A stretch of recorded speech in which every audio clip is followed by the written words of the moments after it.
The Houston Rockets had a bounce back win last night, defeating the Kings 121 to 95. Despite trailing heading into the second half, the Rockets, they dropped 36 in the third quarter. They only gave up 19 points. I thought that was the best basketball I've seen all season out of the Rockets. And the reason why I say that is because they didn't do it with the 3-point shooting. They did it with just attacking the basket relentlessly. And I thought that the chemistry looked flawless. Sure, playing against the 5 and 16 Kings has to do with that. But the way the Rockets moved the ball and shared it and just played within the scheme definitely is very encouraging to me, because you look at the game against the Jazz, that just was not Rocket basketball. I get it was a back-to-back, but I'm glad that this team was able to respond in a big way. I'm going to kind of jump around here, so bear with me. I want to talk about Sengun because I thought he was just absolutely unstoppable in that fourth quarter, 28 and 10. Heading into that quarter, Sengun had been quiet, but he just absolutely erupted. This is kind of an example of what happens if you just don't have the right defenders to be able to match up with the Rockets, because Sengun did that, but also Kevin Durant had 24 points in 32 minutes, and it was a very quiet 24 points. It felt like KD barely touched the ball. It was a lot of cutting to the basket, and the Rockets, they just moved it so quick that the Kings couldn't keep up. And Amen Thompson had a sneaky, incredible game.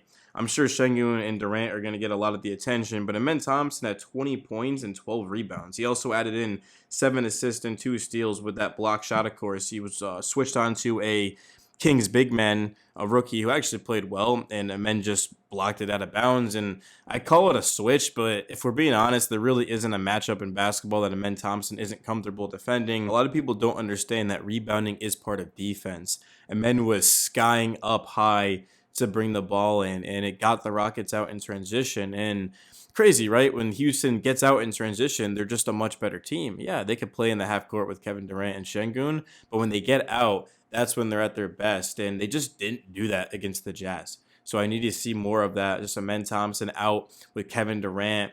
And these guys are just such good passers. Like collectively, even Steven Adams. I mean, like the Rockets, Reed Shepherd, they just have great vision. And when they have numbers and they're out and pushing the ball, it just creates so much more offense. And that's why in that third quarter, they were able to just run away with this game. Amen did make all 4 of his free throws, which is awesome. Sengun 6 of 7 from the free throw line. Durant 5 of 5. Free throw shooting has been a problem for the Rockets. It has gotten better this season, but they left a lot of shots, just a lot of points, right? They left a lot of points on the table against the Jazz, and those start to add up, of course, down the stretch of games. And certainly there was a lot of fouls. I mean, they're kind of ticky-tack, probably shouldn't have been called, but still, missing free throws, committing 5 fouls in 20 seconds, you're just bound to lose on the road, especially when your shot hadn't been on the entire game. This was just a complete 180. I mean, this didn't look like the same Rocket team, and that's why I wasn't too overly concerned with the game against Utah. I mean, yeah, in the moment it sucked, but we all kind of knew the Rockets were going to bounce back here, and man, did they do that in a big way. My thing with the Rockets is just consistency. I mean, they definitely have enough talent to be able to compete with anyone. We've seen that time and time again. They lost to the Thunder by a point. They lost to the Nuggets by 3, and they didn't even play remotely close to their best. But it's just from the start to the finish, can the Rockets do what they have to do? And the first half against the Kings, I mean, it wasn't bad half by any means, but it was kind of like, meh. And then the second half is when the Rockets really started to figure things out, and they just ran away with this game. They completely took out the energy of the Kings, and a lot of that had to do with the defensive side of the ball. The Rockets are a defensive first team, and their defense elevates their offense. They get out in transition, and all of a sudden now guys are knocking down shots. The ball's moving. And the Rockets, they have this switch from what I've noticed this season, but really what I've noticed them the last couple of seasons since Ime took over, is they have this switch, and once it clicks, they just absolutely turn it on, and it becomes an avalanche.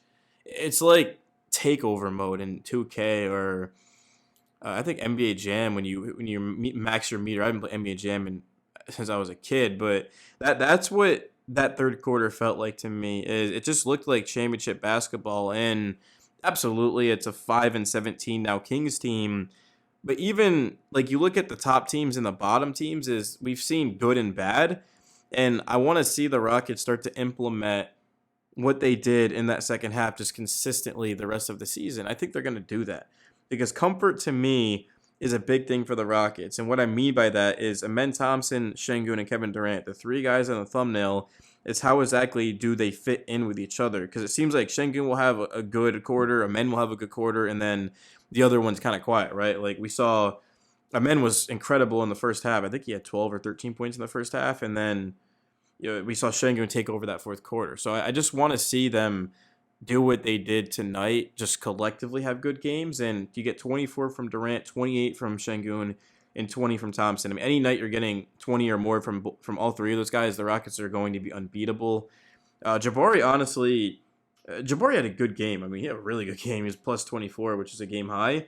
He didn't shoot the ball well, but that's kind of the thing is you have to actually watch these games to know Jabari did a good job. And Jabari had, first of all, his defense was incredible, but he also did a good job of course, just sticking with the hustle and finishing down low. See, the starting lineup for the Rockets is always going to get the attention because they got those bigger names. But Reed Shepherd, 28 minutes and was a plus 22. Steven Adams ends up playing 18 minutes and he's a plus 7. And then Clint Capella, 9 minutes, plus 13. Aaron Holiday, 17 minutes, plus 4, right? So the bench is still contributing positive minutes. The goal of a bench is to basically just not make your team worse. But that has been far from just what the Rockets bench has done this season. They've come in and they've played extremely well. Like Steven Adams has started games this year. Reed Shepherd started games. Clint Capella has really started to pick it up ever since that Warriors game. I mean, he was a liability, honestly, for the Rockets prior to that. He hadn't played well at all. Just doesn't have that same leaping ability. But since that game, his switch has clicked and Capella's been awesome. Hell, even Jayshawn Tate, plus 6 in 4 minutes. He came in, scored, had a pass to a corner three-point shooter, and we know Tate defends. Of course, coming out of Ohio State, whenever I think of Tate, I just always think about Harden and Tate when they had that incident in practice. If you remember, you remember. Yeah, but Houston, I mean, oh my goodness. I have my concerns with them in terms of winning a championship, but I will say if this second half can continue the rest of the way, which I don't know why it wouldn't, then yeah, the Rockets absolutely have what it takes to win. I just need to see it consistently. The ball moving, of course, switching everything, defending, going into that zone defense if needed, if you're having trouble. But it's just going to be about consistency, man. Amen Thompson, Durant, and Sengun, it hasn't felt like this season there's been that many games where all three of them have been this on, and then you get the contribution from the bench. Jabari, Josh Okogie, yeah, they didn't score, but their defense was as good as anyone, right? So, yeah, this is definitely what I want to see out of the Rockets moving forward. It's a big-time win, and it's going to be on to the next one, which is going to be Saturday against, I have no idea who they play. I just know there's a game on Saturday against the, wow, okay, I stand corrected, Friday. So Friday against the Phoenix Suns at 8 p.m. Saturday is a game. I was right about that, at Dallas. And then not a game till Thursday. How about that? Wow, Saturday to Thursday is a crazy gap. Going to be hosting James Harden and the Clippers. That should be fun.